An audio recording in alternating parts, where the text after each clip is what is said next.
Hello friends, இன்றைக்கி நம்ம முடி வளர என்னென்ன விட்டமின் சாப்பிட்ணும் அப்படின்றது பார்க்க போகிறோம்.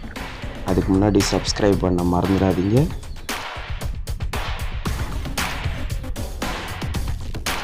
விட்டமின் ஏ, விட்டமின் பி12, விட்டமின் இ, இது மூணும் தான் நம்ம முடியை ஆரோக்கியமாக வளர வைக்க உதவ போகிற உணவுப் பொருட்கள். விட்டமின் ஏ எதுலெல்லாம் இருக்குன்னா ஆரஞ்சு பழம், முட்டை, கொத்தமல்லி, குடைமிளகாய், கேரட், அப்புறம் எண்ணெய் பொருட்கள், காலிஃப்ளவர், ஆல்பகோடா பழம் எனப்படும் ஒரு வகை ட்ரை ஃப்ரூட்.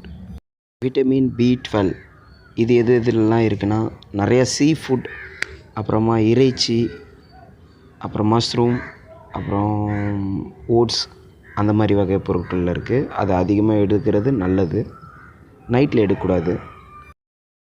விட்டமின் இ இது எதுலெல்லாம் இருக்குன்னா எல்லா வகையான ட்ரை ஃப்ரூட்ஸ்லேயும் இருக்குது. அப்புறம் எண்ணெய் பொருட்களும் நிறையா சாப்பிட்லாம். கீரை வகைகள், அதிகமாக கீரை வகைகள் சாப்பிடணும். இவை மட்டுமல்லாமல் மஞ்சள், கடுகு போன்ற சாதாரண நம்ம குழம்புகளில் சேர்க்கக்கூடிய பொருட்கள் கொஞ்சம் இன்ட்ரெஸ்ட் எடுத்து அதிகமாக சுத்தமானது நல்லதாக வாங்கி சாப்பிட்றது நல்லது. இந்த மாதிரி உணவுப் பொருட்கள் சாப்பிட்றதுனால முடி ஆரோக்கியமாகவும். இது இல்லாமல் வாட்டர், அதாவது தண்ணி அதிகமாக குடிக்கணும். ஒரு நாளைக்கு 6 கிளாஸ் கண்டிப்பாக குடிக்கணும். தண்ணி குடித்தா போதுமா? மெடிடேஷனும் ரொம்ப முக்கியம். அதாவது மைண்டை ரொம்ப ஃப்ரீயாக வச்சுக்கணும். எதை பற்றியும் யோசிக்கக்கூடாது.